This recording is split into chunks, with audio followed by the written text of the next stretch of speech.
I was paid a healthy bounty for Ringo and Curly Bill, and realized there was real money to be made. That's why I went after Henry Plummer.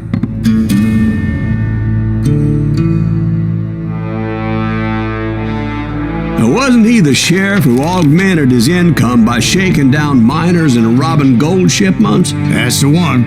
Oh yeah, I remember him. He ran that gang of thieving outlaws called the Innocents. So it's true that you went toe-to-toe with him? Indeed I did, son. Indeed I did.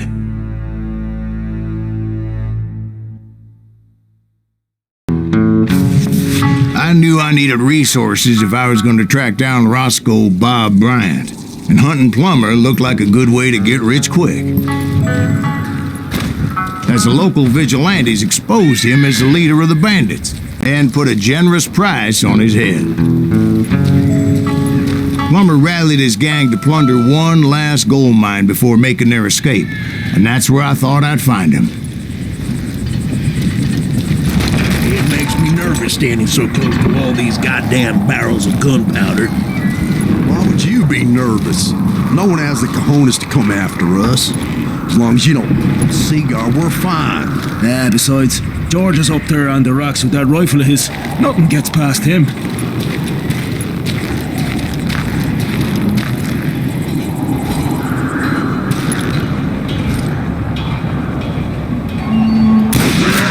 As my late father pointed out to me more than once, God made men, but Samuel Colt made them equal.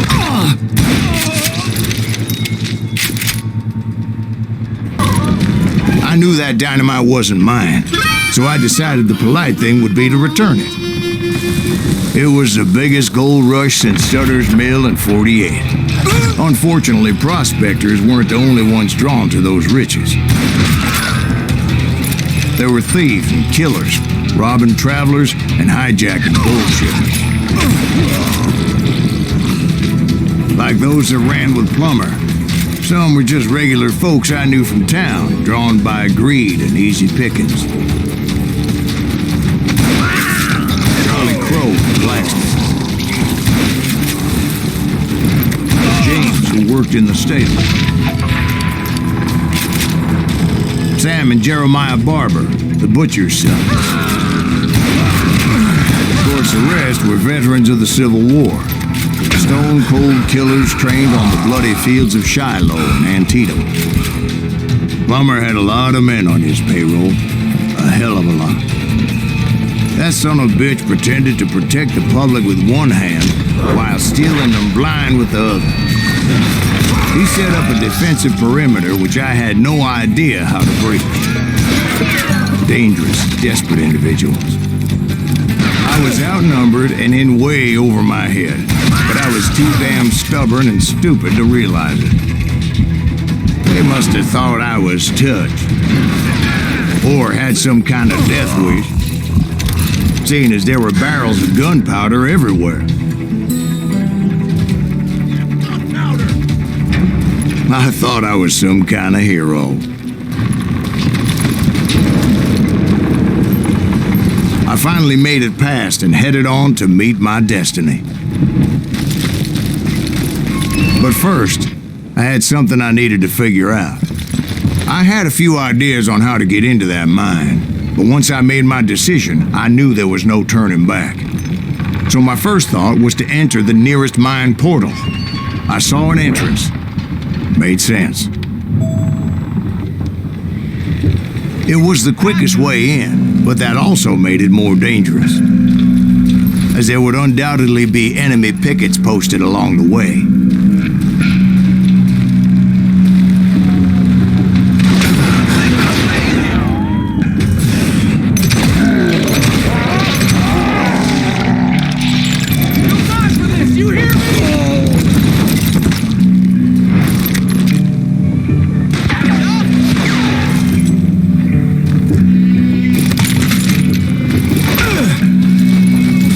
Besides, once you enter a mine like that, it's easy to get all turned around.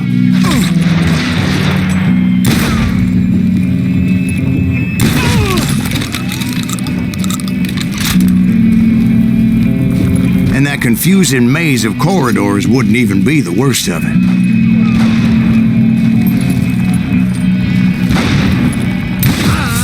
Some of those shafts could be as deep as hell.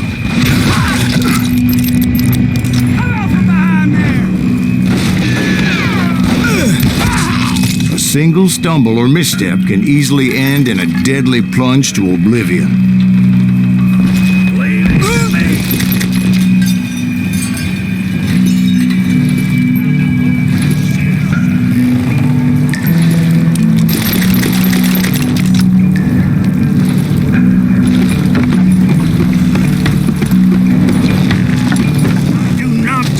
To die like this!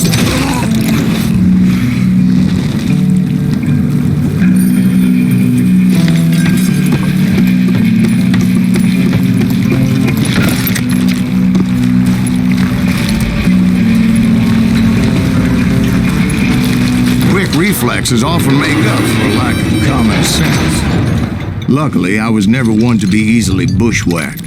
I would just need to be careful not to blow myself to kingdom come. With all that gunpowder and dynamite everywhere, a body has to know what he should. Not enough!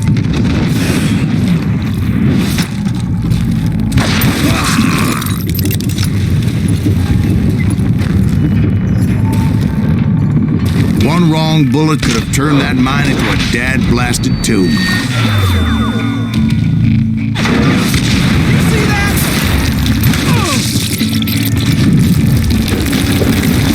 Freely admit that my plan of attack was not just moronic, but clearly insane.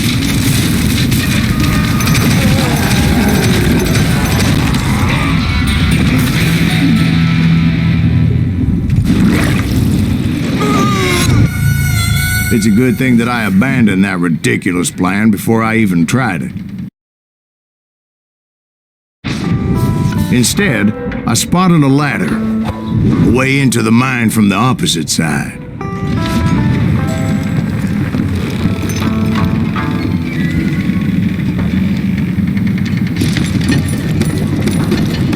It was a long way around, but that approach seemed more sensible at the time.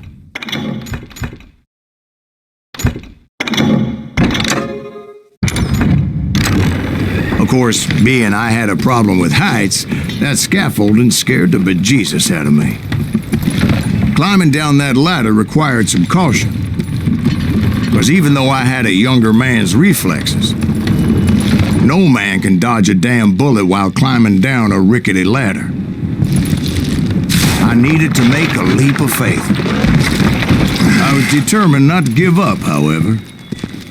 As Sheriff Plummer seemed quite the despicable character. When the vigilantes discovered what the sheriff was up to, people were outraged. That 10,000 they put on his head would go a long way to helping me find old Bob. And I had made it my mission to settle that score come hell or high water.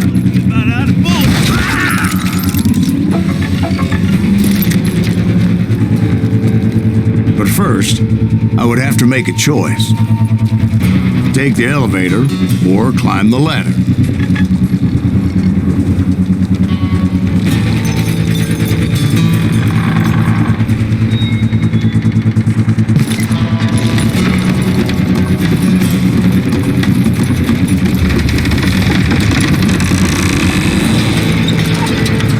I wanted to use the element of surprise. Plus, I figured I was warmed up already, so what the hell?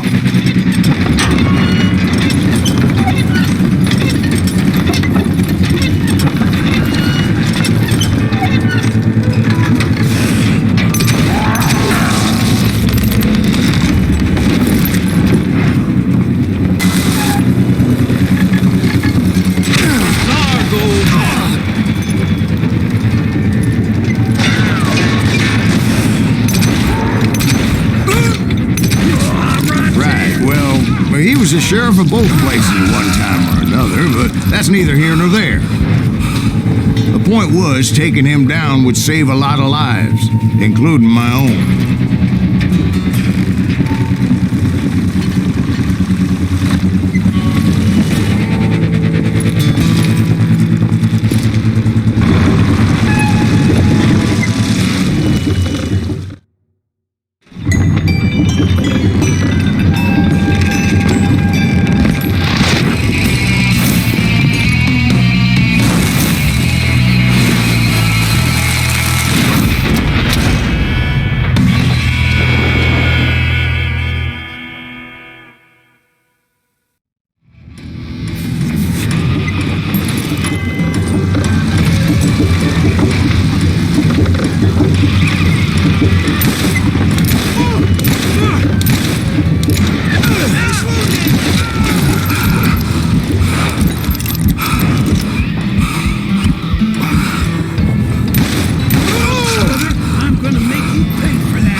So that's how Henry Plummer died.